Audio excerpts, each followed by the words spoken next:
Yang ketiga dia, contoh. Yang pertama saya, kita, kami. Yang kedua awak kan, kamu yang depan kita lah. Yang ketiga dia, mereka. Kan?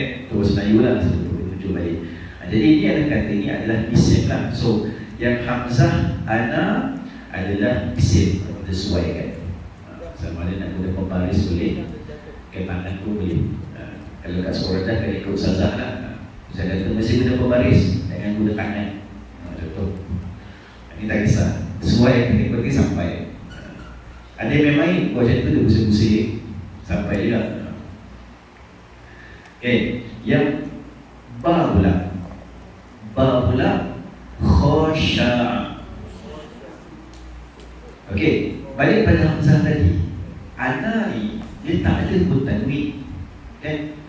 Dan tak ada pun alif lam, dan tak ada pun ta marbutah. Jadi macam mana kita tahu dia adalah isim?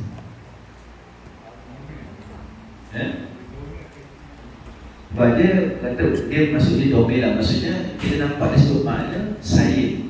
Dia sebut saya, dia memang satu pun yang khusus. So dia adalah kata nama lah. Sebab kita dah boleh masuk advance sikit kan. Sebelum ni kita fikir tak ada alif lam, ada tanwin, tak marbutah, confirm isim. So kita tengok makna pula. Dan ataupun benda tu benda fizikal, benda yang boleh kita nampak, boleh kita dengar, boleh kita hidup, boleh kita rasa, boleh kita sentuh, dia adalah isim. Pen, dia walaupun dia pen boleh lah, dia boleh ada alif lam, dia boleh ada tanwin. Dan pen pula benda fizikal, boleh kita nampak, boleh kita pegang, boleh kita hidup. Kalau dia wangi, boleh kita jilat, boleh kita sentuh, dia adalah isim. Ana pula ni bila balik pada walaupun ana tak ada tanwin, ana tak ada alif lam, ana tak ada ta marbutah, tapi sebut makna saya. Saya ni spesifik pada diri kita yang kita boleh nampak, boleh itu. Jadi dia adalah isim lah. Kataan ana adalah isim. Okey. Jadi itu yang hamzah. Yang ba pula khasha'a. Khasha'a. Apa itu khasha'a? Maksudnya khusyuk. Okay.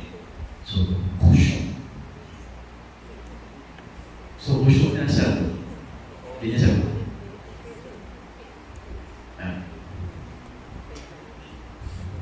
Dia perbuatan apa ni, kalau gimana tu fokus dah. Khusyuk ni fokus lah. Dia satu perbuatan.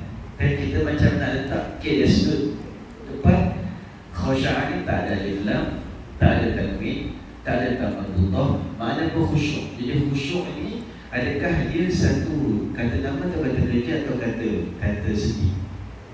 Kata-kata. Khasha'a Muhammadun. Muhammad khusyuk. Contoh. Jadi kita letakkan khasha'a ni kata kerja ke, kata nama ke, atau kata sedih? Dia perbuatan, ya. Kita faham khasya'a ni khusyuk, dia sedang khusyuk. Jadi dia adalah perbuatan. Memang khusyuk ni kita tak nampaklah perbuatan tu jelas-jelas dia khusyuk. Dia tengah khusyuk, nampak dia tengah solat tu, nampak okey, dia khusyuk solat lah. Dia tengah baca Quran, nampak dia baca Quran, tak rasa apa berlaku bersebelahan dia tengah khusyuk. Jadi kita nampaklah perbuatan khusyuknya itu. Jadi kita meletakkan di situ khasya'a adalah fi'il.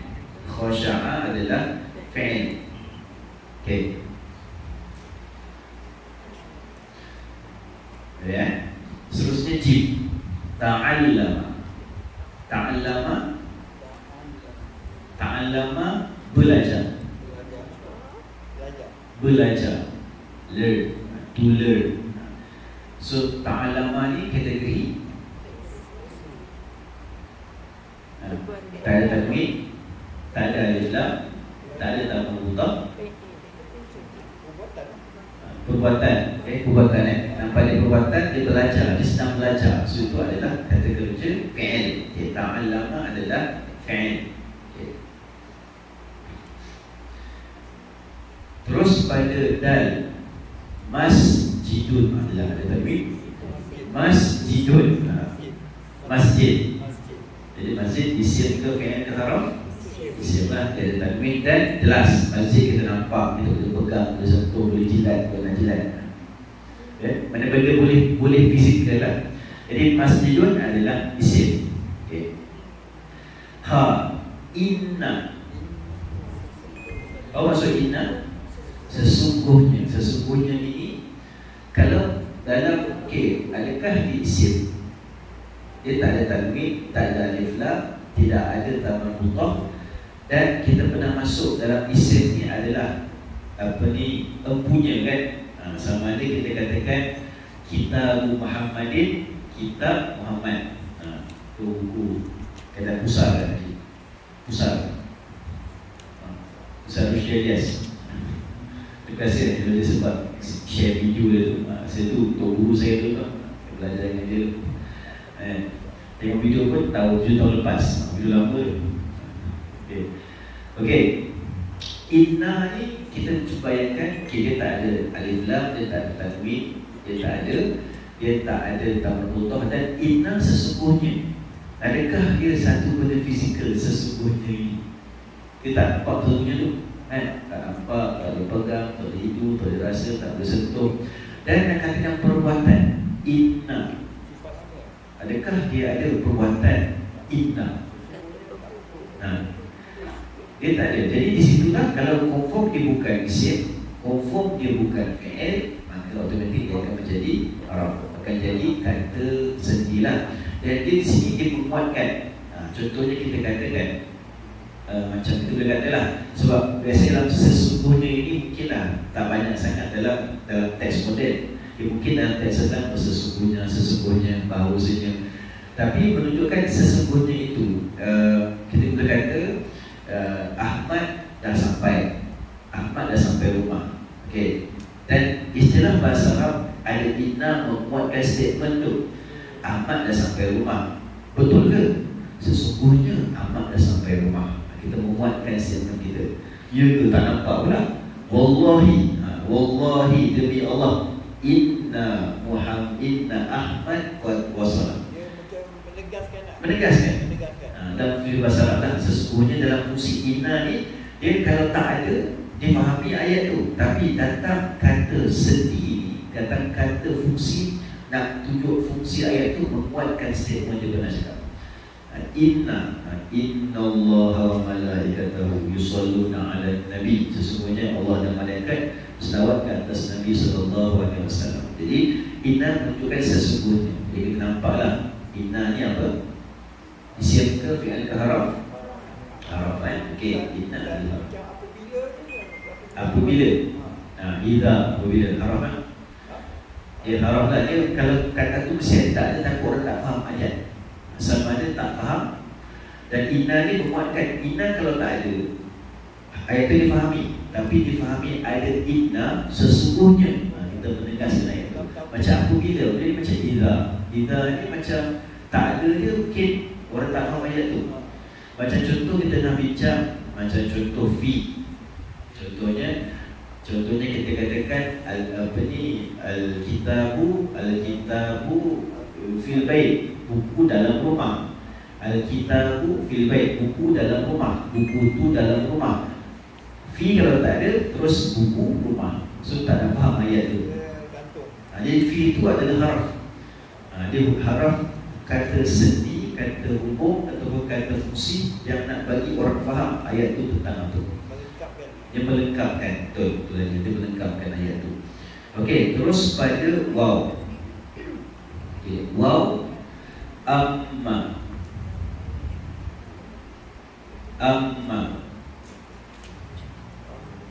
Amma maksudnya apa? Dia ada pun. Amma dia mesti ada amma, ada fa. Amma fa, amma ba, fa. Jadi kalau bahasa Arab kita letak amma fa, maksudnya apa ni? Ada pun maka.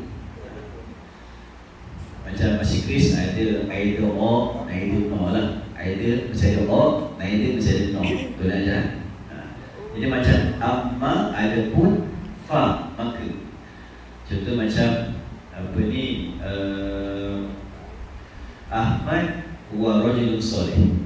Ahmad huwa rajulun salih. Ahmad adalah lelaki yang soleh. Tetap amma Ahmad fa huwa rajulun salih.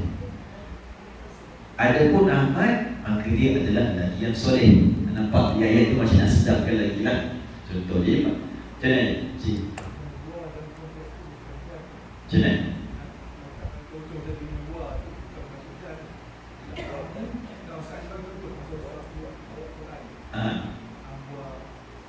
Kuat. Amma ba'du. Amma ba'd fa. Huwa. Dia fa, dia secara macam dalam sutu Arab lah, dia amma ada fa kat situ. Ada pun maka. Macam kalau kita gunakan terjemahan bahasa Melayu pun, kita tak ada pun maka. Ada pun sekian-sekian, maka sekian-sekian. Contohlah. Tapi kalau tak ada pun dengan maka ni, ayat tu mungkin dia fahami lah. Dia fahami. Jadi ini, kita nampak amma ni, dia isim ke, fi'il ke haraf. Haraf kan? Betul kan? Boleh faham sekali ni? Biasa tiga ni kan? Sebab isim ni benda penting. Isim tu tunjukkan barang yang kita nak cerita pasal dia.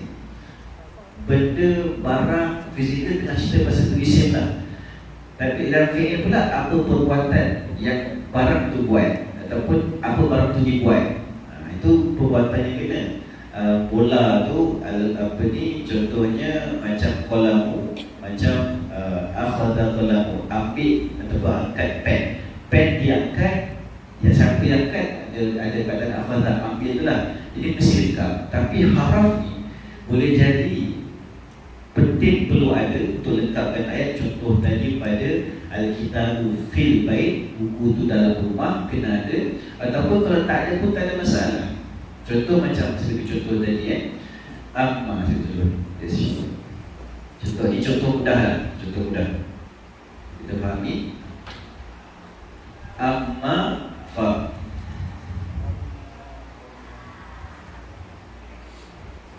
kita kata contoh. Aliyun rajulun salihun. Okey, aliyun rajulun salihun. Maksudnya Ali seorang lelaki yang soleh. Faham ya? Okey, kalau kita letak contoh amma Aliyun, Aliyun fa, ada fa sini. Fahuwa rajulun salihun. Fahuwa rajulun salihun. Okay. So makna sekarang ni ada amma fa. Okay. Amma fa, ada pun maka. Jadi statement nak katakan Ali ni, Ali seorang lelaki yang soleh. Dah faham dah? Kemudian kita letak amma Ali fahuwa. Huwa ni maksudnya apa? Dia lelaki. Amma aliyun fahuwa rajulun solihun. Jadi datang ayat amma dan fa ni contoh nak menguatkan. Adapun Ali fahuwa fa, maka. Okay, maka dia rajul lelaki yang soleh. Ini maksud adapun ni. So kalau adapun ni tak ada pun, tetap ayat tu difahami. Kita nak kata aliyun huwa, contohlah aliyun huwa rajulun solihun. Kita tak contoh. Okay, aliyun huwa rajulun solihun. Solihun. Kita nak bagi macam menguatkan yang kita amma aliyun fahuwa rajulun solihun.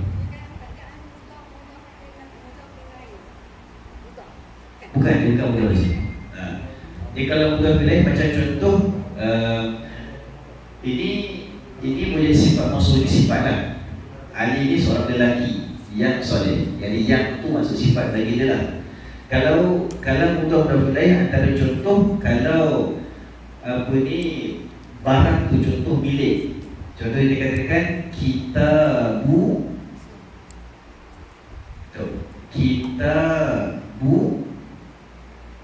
Ali yin. aliyin. Hadza kitabu aliyin. Apa boleh difahami? Ini buku Ali. Maksudnya buku ni milik Ali. Ini mudah-mudahan boleh. Kerana kitab tak ada tanwin, tak ada alif lam, tapi tetap kita tahu dia adalah isim, sebab makna dia di buku, barang benda fizikal. Dan terus lepas itu ada satu kata nama yang baris bawah, ini mudhaf ilaih. Ini contoh mudhaf ilaih lah, dia tak masuk lagi sebab ada tadi kita bezakanlah.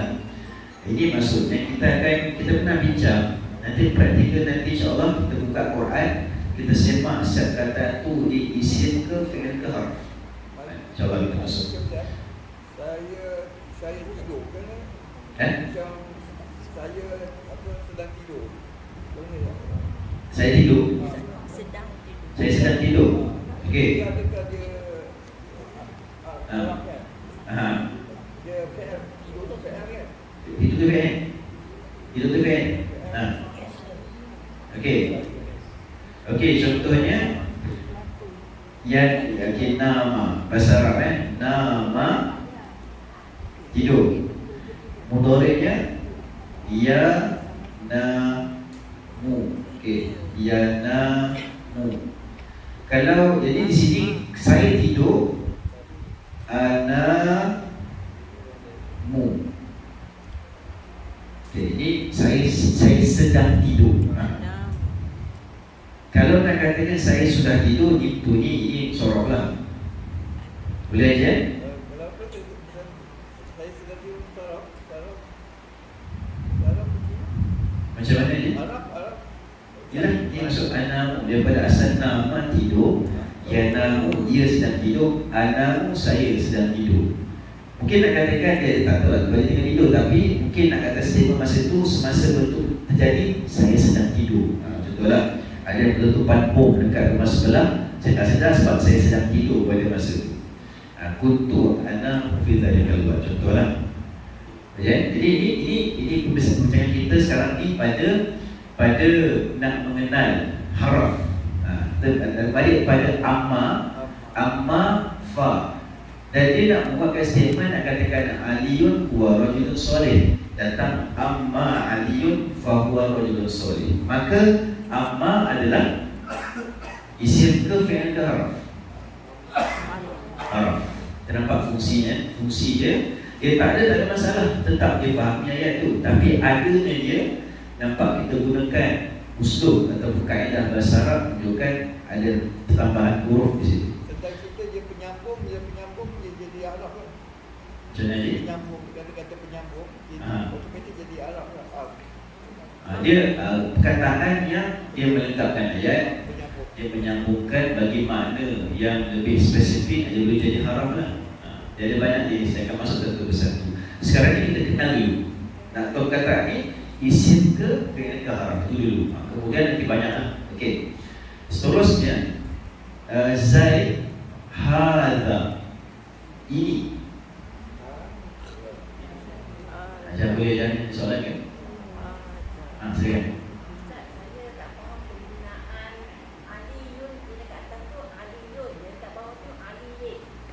Okey. Jadi dia sebab dia adalah dalam bahasa Arab kita nampak kenapa baris bawah. Dia bila setiap perkataan, setiap hujung perkataan dia sama ada baris atas, bawah, depan tu tempat dia dalam nahwu, dalam tata bahasa lah.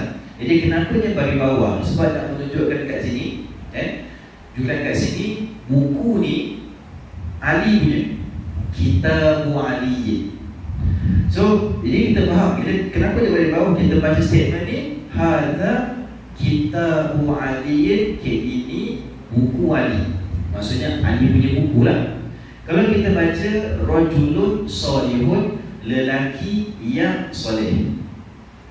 Okay? Jadi kalau kita tulis hadza rajulu solihin, contoh rajulu solih, Aliyun huwa rajulu solihin.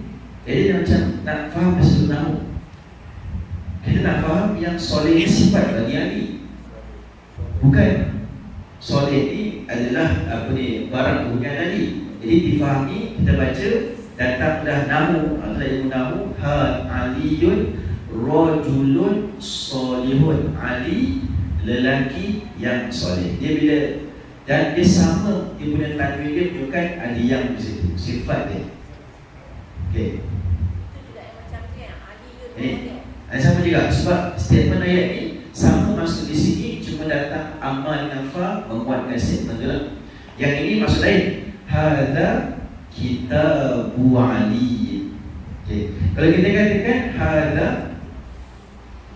hadza kitabun saghirun, contoh saghir, apa maksud saghirun? Saghirun. Nampak? Jadi sekarang ni kita jadi juga kitabun saghirun. Kenapa tak baca saghirun? Sebab dia fahami dia sama tanwin kat situ, maknanya ini ada maksud yang di sini. Ini adalah buku yang kecil.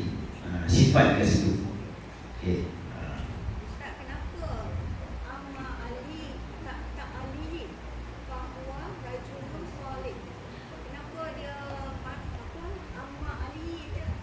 Okey, dia mudhaf nafli lain. Macam kitabu aliyin, dia mesti nak menunjukkan kepunyaan dan dia berhimpun antara kata nama dan kata nama. Amma ni haraf, aliyun isim. Dan kalau contoh amma fa dia tak ada, amma dengan fa tak ada, jadi macam ni. Tetap ayat yang difahami. Ayat yang difahami. Ini advance ini dia tinggi sikit ni. Tapi sebab ada tanya apa beza, itu beza dia. Jadi peranan dalam nahwu bahasa Arab, baris belakang setiap hujung perkataan itu peranan tempat dia berada. Sama ada dia subjek ke predikat ke, itu contohnya lah. Belum masuk lagi.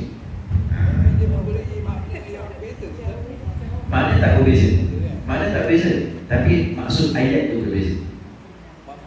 Maksud ayat difahami, maksud ayat itu berbeza. Tapi makna tetap. Buku, kitabun, buku saghirun kecil. Tapi sekarang kita balik awal, kita sekarang nak mengenal apa itu isim. Mudah-mudahan boleh semua jauh lagi boleh ajar. Okay, sekarang ni saya bagi contoh. Sekarang ni untuk kita tahu, okay, dia tanwin, okay, ini adalah isim. Saghirun ni maksudnya kecil. Kecil sifat. So sifat sebagai kata nama bagi sifat. Walaupun kita tak nampak jelas kecil itu, sebab kecil itu dia menumpang pada apa kita tengok. Betul kan? Kita pernah bincang kan? Macam contoh kita katakan macam kecil tu kita nampak tak kata kecil tu? Kita nampak buku kecil, yang kecil tu buku je lah. Sifat dia kecil, jadi dia menumpang. Dia tak boleh bersendirian. Macam contoh kita katakan fi'il juga, kata kerja. Kita nampak orang tengah makan, akallah makan, kata kerja. Boleh tak kita nampak makan tu sendiri? Kita mesti nampak benda tu makan. Nampak orang makan, nampak anjing makan, nampak burung makan. Jadi perkataan makan tu mesti menumpang pada apa yang makan. Bagi faham kan? Maksudnya di situ sama juga macam ini kita mengenal perkataan dulu. Boleh faham kan? Boleh ajar insyaAllah. Jadi ajar itu akan masuk nanti tentang nahwu lah. Sekarang ni kita fokus kita kenal mana satu fi'il, mana satu isim, mana satu haraf. Okey. Kita masuk sekarang ke Zaid hadza. Hadza ini. Okey. Hadza ini. Isim ke fi'il ke haraf? Dia tak ada tanwin, dia tak ada alif lam, dia tidak ada tamam mudhaf dan dia bukan fizikal. Kita tak nampak perkataan ini. Kita tak nampak ini tu apa. Dia bukan benda boleh kita pegang, benda boleh kita tengok, tak nampak. Jadi adakah hadza tu bukan isim? Kita tengok next, tengok makna pula. Kalau nak ayat, kalau hadza tu tak ada hadza tu. Sebab kita dia akan masuk bab isim isyarah lah, isim. Tapi nak kita faham dulu, ini ni nak spesifik, nak jadikan ayat itu ayat yang khusus. Hadza kitabun, ini buku. Okay. Jadi kalau macam satu ayat tu, kalau tak ada ini, tak ada itu tu, hadza ataupun zalika, mungkin kita tak faham ayat tu. Okay. So sekarang ni dah nampak hadza bukan fi'il. Jelas dia bukan fi'il. Sekarang ni antara isim dengan haraf lah. Dia haraf ke ataupun dia isim?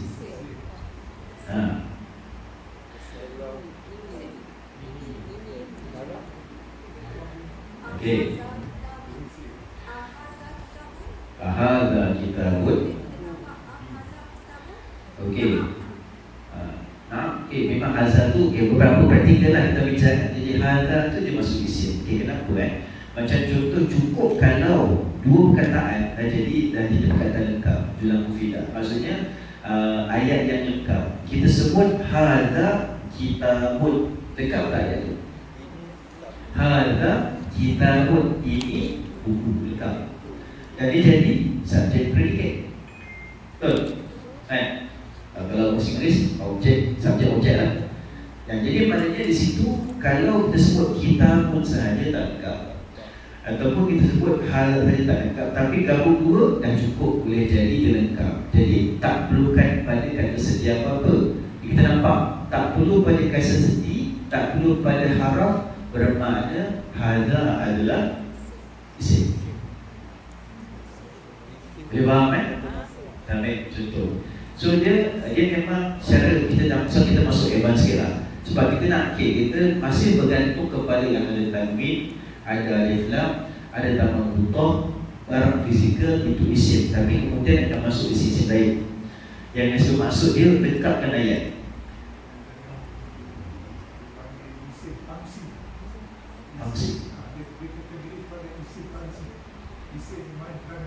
Fungsi lah, fungsi dalam kaedah besar. Yang kuning pusat betul lah.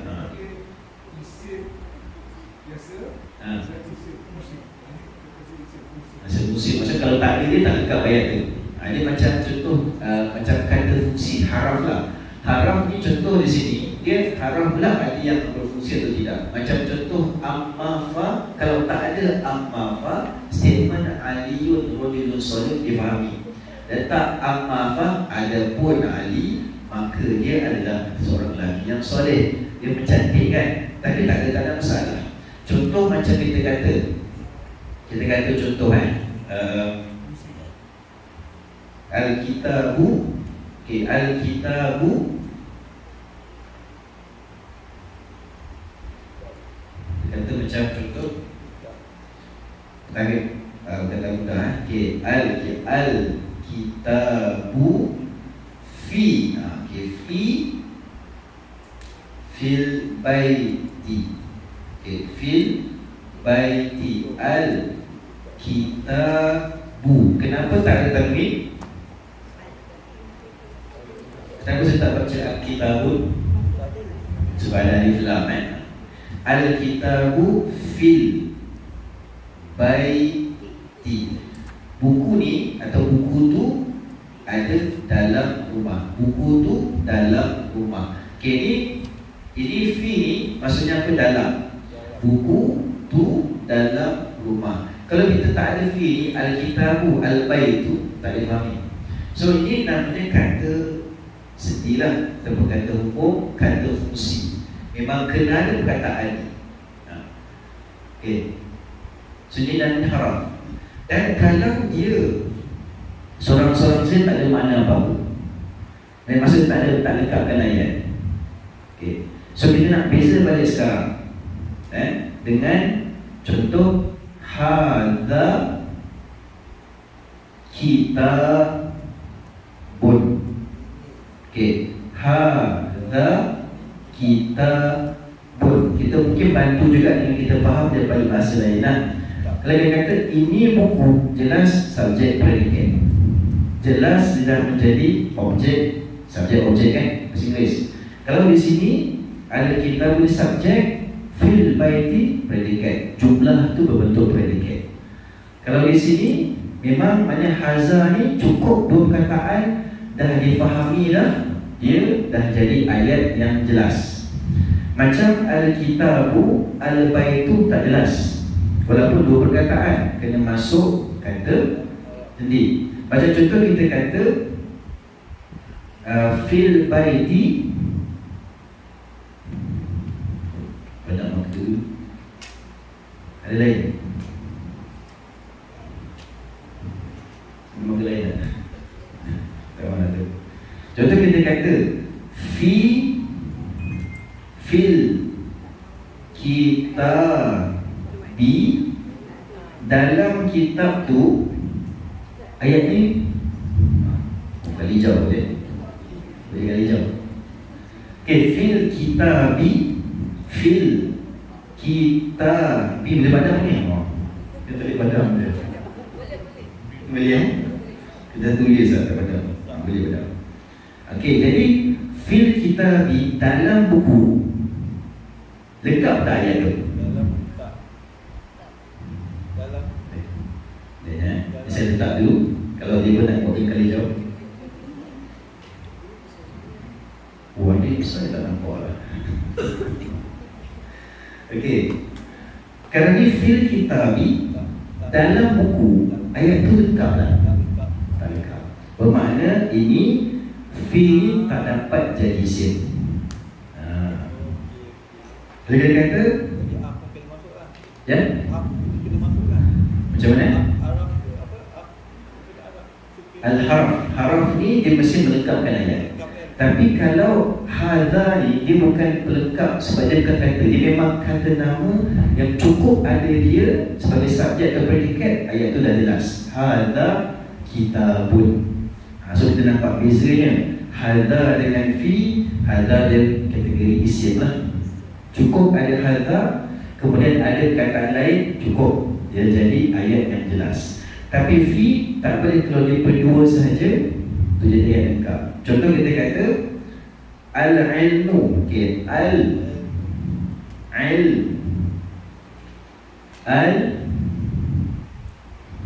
tapi kita kata al-ilmu fil kitab, contoh.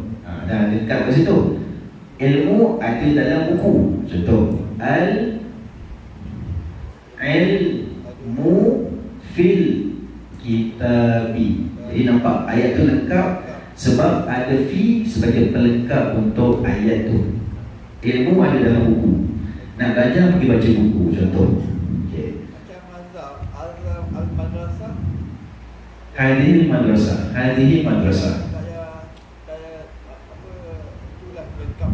Macam mana ni? Kalau hadza al-madrasah, okay, dah lengkap ya. Kalau kita kata hadhihi madrasah, ini madrasah, lengkap. Tapi kita kata hadhihi madrasah tu tak lengkap lagi. Dia okey, contoh saya bagi contoh. Kalau kita kata hadza kitabun, ini buku, jelas. Tapi kalau kita kata hadzal kitabu, tak lengkap lagi. Maksudnya apa? Buku ni lengkap tak ayat tu? Contoh kata buku ni sogirun, kecil. Buku ni kecil, baru lengkap. Itu beza dia.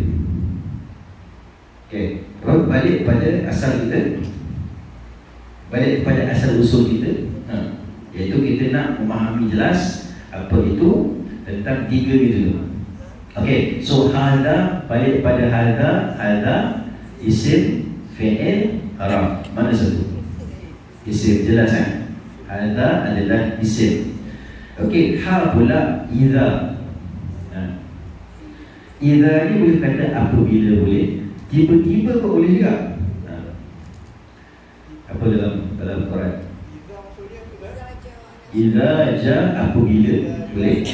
Tiba-tiba boleh juga ikut saya. Idza ni apabila.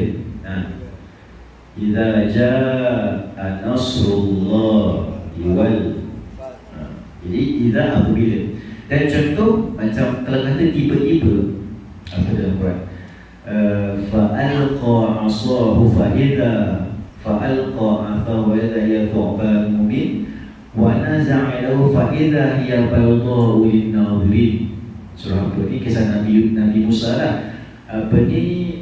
Fa'alqa asahu fa'idha ya So'banu mubin. Bila Nabi Yusuf campakkan dia punya tongkat, tiba-tiba jadi ular.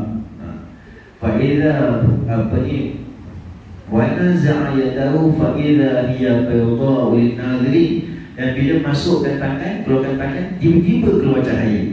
Ini idha, masuk idha tu lah. Jadi idha ni dia rasanya dia isim ke fi'il ke harf?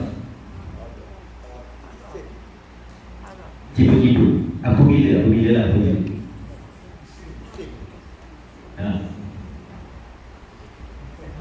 Idha boleh tak ada lepas idha satu kata lengkap. Apabila dia boleh jadi saja predikat tak? Dia pelengkap bila kata dia boleh masuk ke kata melengkapkan ayat bagi jelas. Tapi boleh tak idza ni dia sendiri lepas idza satu kataan jadi terus subjek predikat? Apabila datang idza jaa nasrullahi wal fath. Apabila datang, tapi datang tu tak lengkap lagi. Macam mana? Dia kena maksudnya okey, dia idza ni dia macam bagi ayat tu lengkap. Masuk apabila dan juga tu masuk tiba-tiba. Itu nampak dia kalau tak ada kata itu tak lengkap. Tapi nak bagi tahu, kita nak tahu jelas idza ni boleh tak dia dan satu kata lain lengkap ayat. Apabila datang, adakah dah jelas ayat tu? Tak ada lagi. Dia mesti apabila datang idza jaa nasrullah, bila datang kemenangan daripada Allah. Jadi daripada datang kemenangan, maknanya idza tu dia tak cukup kuat untuk jadi subjek atau predikat terus. Jadi apa kesimpulannya? Idza ni fi'il ke? Confirm bukan fi'il. Adakah dia isim ataupun harf? Isim apa? Dia zorof lah, zorof. Zorof ni kategori haraf lah. Dia apa ni? Zorof makan, zorof makan, zorof makan, zorof makan, zorof makan, zorof zaman ni kategori haraf lah. Okay? Termasuk tadi Haji Izban dengan Haji. Okay? Izban Haji. Dia masuk kategori haraf lah. Okay? Kategori haraf. Okay? Okey, seterusnya thumma. Habis dah setengah kan? Setengah dah punya. Okey, kita habiskan dulu ni. Thumma kemudian. Kemudian ni isim ke fi'il ke harf? Kita mungkin haraf kan boleh, haraf betul kan? Nak kata isim, kita letakkan isim kalau dia jadi isim, dia boleh jadi subjek atau predikat terus. Kemudian kuat. Tak dekat. Dia mesti macam contoh nak bezakan thumma dengan hadza. Hadza kitabun, ini buku, jelas dia kuat. Jadi subjek predikat. So itu hadza jadi isim. Tapi thumma kemudian dia mesti melengkapkan kataan sebelum. Jaa Muhammadun thumma Aliyun. Datang Muhammad kemudian Ali datang. So maknanya dia pelengkap ayat tu. Okey? Maknanya thumma ni isim ke harf? Harf kan, jelas di harf. Okey. Dan ya atau ni adakah isim? Kan? Dia bukan fi'il. Dia misalnya nak beli ayam ke nak beli kentang? Ayam atau kentang. So dia mesti ada penghubung kat situ. So dia dan au pula tak boleh betul-betul perkataan jadi lengkap. Jadi au ni jelas adalah haraf. Okey, ni adalah apa ni haraf lah. Okey, itu dia. Allah alam. Ada soalan tak zakat ni? Ini satu soalan insya-Allah. InsyaAllah nanti kita ambil sikit-sikit dan jangan kita masuklah sikit, kita praktikkan daripada Quran. Kita mungkin kita ambil lah, kita sejam, kita ambil mungkin lah setengah jam, kita cuba baca buku sikit, sengaja kita buka Quran. Kita buka ayat Quran, kita keluarkan satu-satu tu isim ke fi'il ke harf. Baru praktikal insyaAllah. Boleh je? Okay. Kita boleh mula bulan depan, tunggu bulan depan insyaAllah. Setengah jam, dah siap setengah jam, kita baca buku mungkin sikit. Setengah jam lagi, kita akan buka Quran, kita keluarkan Alhamdulillahi Rabbil Alamina. Okay, mana isim, mana fi'il, mana harap. Mana 4/3 insyaAllah. Okay, tenang je? Tenang? Kena rajin, insyaAllah. So, rajin dah ada. Datang sini pun rajin dah tu. Kuliah duha, datang kuliah duha ni pun ada kerajinan datang kuliah duha. Allahu a'lam. Jangan sampai situ dulu. Saya mohon maaf kalau salah kata, terkasar bahasa. Yang baik datang daripada Allah Subhanahu wa ta'ala, yang lemah datang daripada diri saya sendiri. Sekiranya ada, saya katakan daripada awal sampai hujung kuliah ini fakta yang bercanggah dengan fakta sebenar, mohon tegurlah saya akan perbaiki diri daripada teguran tersebut. Jadi saya mengakhiri kuliah duha kita pada pagi ini dengan tasbih kafarah dan surah Al-Asr. Subhanakallahumma wa bihamdika asyhadu an la ilaha illa anta astaghfiruka wa atubu ilaika. Bismillahirrahmanirrahim. Wal 'asr innal insana lafi khusr illa alladhina amanu wa 'amilus solihati wa tawasaw bil haqq wa tawasaw bis sabr. Amin.